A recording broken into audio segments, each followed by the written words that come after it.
Channel को subscribe, like और share करें। नोटिफिकेशन पाने के लिए बेल आइकन। जय हिंद दोस्तों, आज की बात पर एक बार फिर से स्वागत है। इस वक्त चुनावी दौर, एमसीडी चुनाव।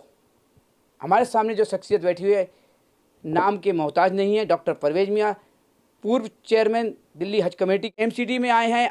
चुनाव के हर कोई अपना दावा कर रहा है। क्या कहना चाहेंगे, किस तरीके से आप चुनाव में जीत गए तो क्या करेंगे? सबसे पहले कौन सा ऐसा कार्य होगा हमारे क्षेत्र वालों के लिए जो जनता के हित का होगा? देखिए, सबसे पहले तो मैं अरविंद केजरीवाल साहब जो हमारे दिल्ली के मुख्यमंत्री हैं उनका शुक्रिया अदा करना चाहता हूं कि उन्होंने मुझे बुलाया और पार्टी में शामिल किया। मैं जब हज कमेटी का चेयरमैन था तो एयरपोर्ट पर हाजियों को छोड़ने आए थे। जब ही मैं उस टाइम उनसे मुतासिर हुआ, उनकी शख्सियत से, उनके चरित्र से, और मैंने फिर फैसला लिया कि मैं इनके साथ मिलकर जैसे ये कुछ करना चाहते हैं जनता के लिए, मैं भी करूँ। दिल्ली की जनता के लिए उन्होंने जो कुछ किया, बिजली, पानी फ्री और जो स्वास्थ्य सेवाएं, एजुकेशन का काम किया, उससे सभी लोग भली भांति जानते हैं। और उसी को देखकर अब जब एमसीडी का चुनाव आया तो हमने पिछले लोगों के भी काम देखे कि क्या बुरा हाल दिल्ली की सड़कों का, गलियों का, नालियों का और सफाई का किया। त्योहारों के ऊपर भी सफाइयाँ नहीं होती थी और हमारे सफाई कर्मचारी, उनकी पेंशन, उनकी तनख्वाहें तक की नहीं मिली। बूढ़ों को कॉरपोरेशन से पेंशन ही नहीं मिली। इन सब हालात को देखते हुए मैंने भी, क्योंकि मेरा अपना इलाका है, मैं सेवा करता हूं और सेवा करता रहूंगा जब तक मेरी जान में जान है। ये मुझे अपने माँ बाप से सेवा करने का मौका मिला है, मैंने उनसे सीखा है। यहाँ क्लिनिक पर बैठकर, इलाके में रहकर मैंने हमेशा सेवा की और सेवा करता रहूँगा, क्योंकि कभी मैंने पैसे को गले नहीं लगाया। डॉक्टर साहब, आपने अभी एक बात कही है कि बुजुर्गों को पेंशन नहीं मिली एमसीडी से। दिल्ली सरकार, तीसरी बार मुख्यमंत्री हमारे अरविंद केजरीवाल जी बने हैं। दिल्ली के अंदर वृद्धा पेंशन जो है बंद चल रही है अभी तक।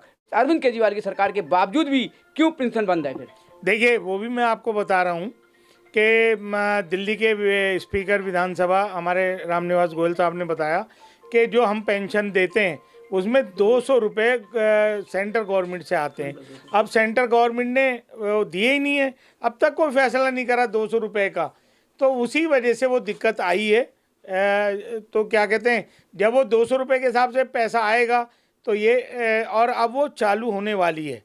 ये नहीं कि इलेक्शन की वजह से सही है, इलेक्शन की वजह से ही, क्योंकि आने वाले विधानसभा चुनाव के कुछ दिन पहले चालू कर दी जाएगी, क्योंकि जनता को लुभाने का बहुत जरूरी होता है। ये हमेशा रहा है। सवाल उठता है कि आपको आम आदमी पार्टी से दावेदारी की है, ऐसा क्या केजरीवाल जी ने आपको देख लिया है कि आपका कौन सा ऐसा कार्य हमारे जो आपको आम आदमी पार्टी से टिकट मिलेगा? देखिए, मैं उम्मीद सबको होती है और होनी भी चाहिए। सर, मैंने काम की बात करी है, ऐसा जनता के बीच में कौन सा ऐसा सामाजिक कार्य किया है, उसका जवाब दें सर। आप ये जनता से पूछें। जनता 4 तारीख को, 4 दिसंबर को आप भी बोलेंगे होगी, जब जनता मुझे कैश करके दिखा देगी। क्योंकि जो भी मैंने काम किया, चाहे वो कोरोना के अंदर किया हो, चाहे इलाके की समस्या हो, समाजी समस्या हो, कोई भी हो, दंगे फिसाद की समस्या हो, सब जनता जानती है। हमारी नीयत सही, हमारी नीतियाँ सही, तो जनता उसका हमें बेनिफिट 4 तारीख को देगी। और मैं तो जीत कर और केजरीवाल साहब के हाथ मजबूत कर रहा हूं, जिससे कि दिल्ली की जो समस्या है हम उनको पूरा सही कर सकें, लोगों को परेशानियों से दूर कर सकें, लोगों की समस्याएं, उनके दुख सुख में हम साथ रह सकें। ऐसा ख्वाब जो केजरीवाल साहब का है, उनके हम हाथ मजबूत करना चाहते हैं। बाई चांस आपको टिकट नहीं मिलती है तो क्या करेंगे? फिर कांग्रेस में वापसी करेंगे या निर्दलीय लड़ेंगे या कोई और दल तैयार करेंगे? देखिए, मेरी बात सुनिए, बार बार दल नहीं बदले जाते। जब ये देखा जाएगा कि अगर टिकट नहीं मिलती तो मैं पार्टी के साथ हूँ। पार्टी का फैसला, हाईकमान का फैसला है कि मैं दिलो जान से खैर मकदम करता हूँ, वेलकम करता हूँ, स्वागत करता हूँ। जो वो मेरे ऊपर जिम्मेदारी देंगे, मैं पार्टी के साथ हूँ। मेरा तो मकसद है कि दिल्ली की जनता को राहत और आराम और विकास कार्य दिल्ली की जनता के होने चाहिए। आप कह रहे हैं हम पार्टी का साथ देंगे, जो खड़ा होगा उसका साथ देंगे।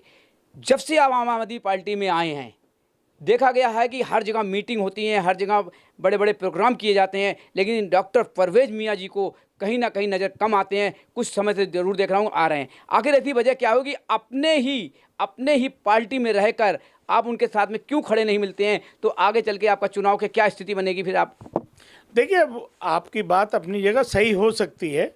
ऐसा होता है कि जब क्या कहते हैं, रफ्तार से कोई चीज़ चलती है ना, तो धुआं और धूल पीछे रह जाती है। आज आम आदमी पार्टी का क्रेज बन रहा है। आज बहुत भीड़ वहाँ पर है। लोग चाहते हैं कि काटने की नीति हर जगह है, होनी भी चाहिए। हर एक का हक बनता है टिकट मांगने का, टिकट मांग रहे हैं। अगर वो इग्नोर करते हैं वो उनकी जगह है। मैं तो इस बात को नहीं, टिकट का तो हमने सवाल अभी इस बात को नहीं मानता। मेरी एक इज्जत है, रेपुटेशन है। मैं अगर बड़ा होने के नाते, मैं कांग्रेस में भी एक इज्जती मुकाम था, यहाँ भी एक इज्जत है।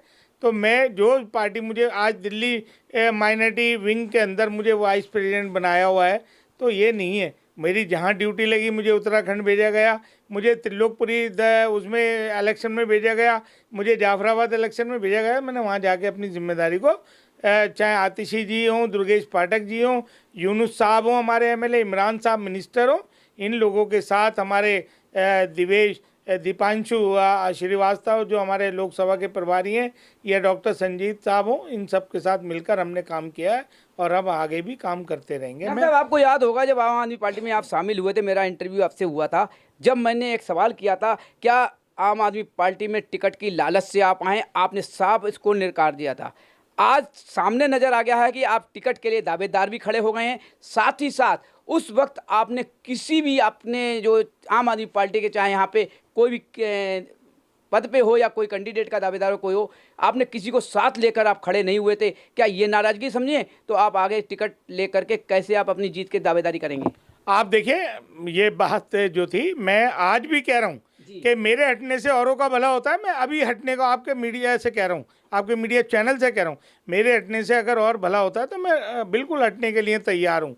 लेकिन ये है कि एक स्वतंत्र अधिकार है, सियासी अधिकार है हमारा, और एक अच्छे नागरिक होने के नाते एक अधिकार है।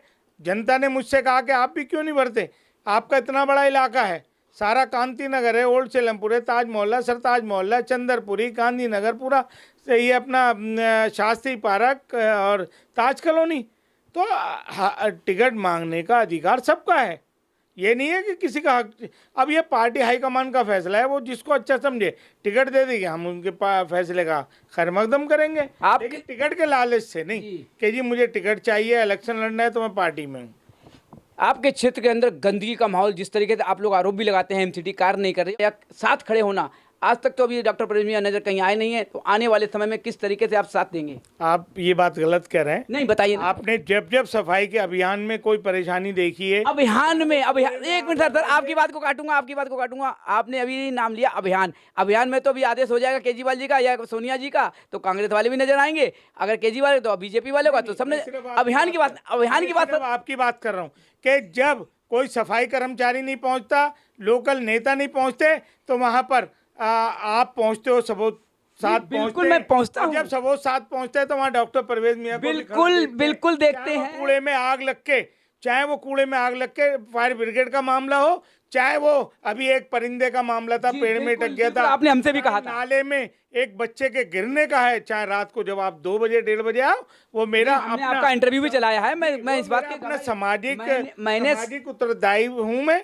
समाज के प्रति मैं जवाबदेही हूँ, और मैं खुद पहुँचता हूँ, किसी के दबाव में नहीं। लेकिन जब मैं ये हालत देखता हूँ कि चाहे वो हमारा, अभी आपने देखा कि हमारा गणेश चतुर्थी का प्रोग्राम था, हमारे यहाँ पर अभी छठ पूजा का था, हमारी ईदों का प्रोग्राम था, सफाई नाम की चीज़ नहीं थी।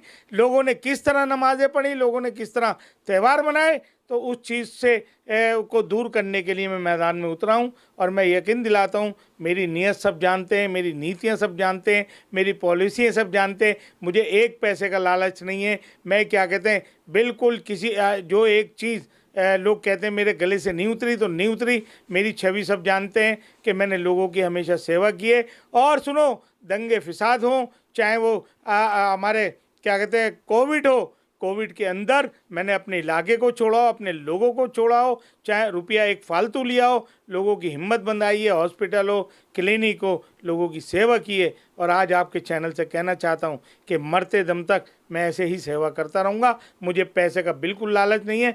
भगवान खुदा मुझे अगर आधी रोटी देता है तो उसमें मैं खुश हूँ। इज़्ज़त की आधी रोटी अच्छी है, बशर्त के क्या कहते हैं दूसरे के एक रोटी जो लालच की रोटी हो या दलाली की रोटी हो, वो मुझे पसंद नहीं है। ये थे डॉक्टर परवेज मियां। जिस तरीके से नोक झोंक आज की बात हमेशा होती रही है और बिल्कुल होगी, सच्चाई में कोई दोहराई नहीं होती है कि सवाल उठा था डॉक्टर साहब से सफाई का अपने क्षेत्र के अंदर, लेकिन डॉक्टर साहब की ये तो खासियत रही है कि जो रात में हो चाहे दिन में हो हर जगह खड़े मिलते हैं। आज की बात में न्यूज़ भी देखी है, सवाल आया है टिकट के लालच का, इन्होंने साफ नकार दिया कि अब भी लालच नहीं है। अगर कोई लड़ना चाहता है, अगर कोई कहना चाहता है तो हम बिल्कुल पीछे हटने को तैयार हैं, बशर्ते कि हम पूरा सपोर्ट भी करेंगे। सवाल उठता है कि टिकट के लिए काफ़ी दावेदार हैं, आने वाला कुछ समय ही जा रहा है, पता लग जाएगा कि टिकट किसको मिलती है। तो कुछ लोग निर्दलीय के लिए तैयार बैठे हैं, तो कुछ अपने दूसरी पार्टी में जाने को तैयार बैठते हैं। सवाल उठता है कि डॉक्टर साहब किस तरीके से अपनी बात पर अटल रहते हैं कि किसी का साथ देंगे या वापसी करेंगे कांग्रेस में, या फिर करेंगे बागी बनकर पार्टी में। जैसे ही गए और केजरीवाल जी ने खुद बुला करके इनको अपने में शामिल करने के बाद और टिकट की दावेदारी कर दी है। आने वाला समय बताएगा। आज की बात सुबह 7 के साथ। जय हिंद, जय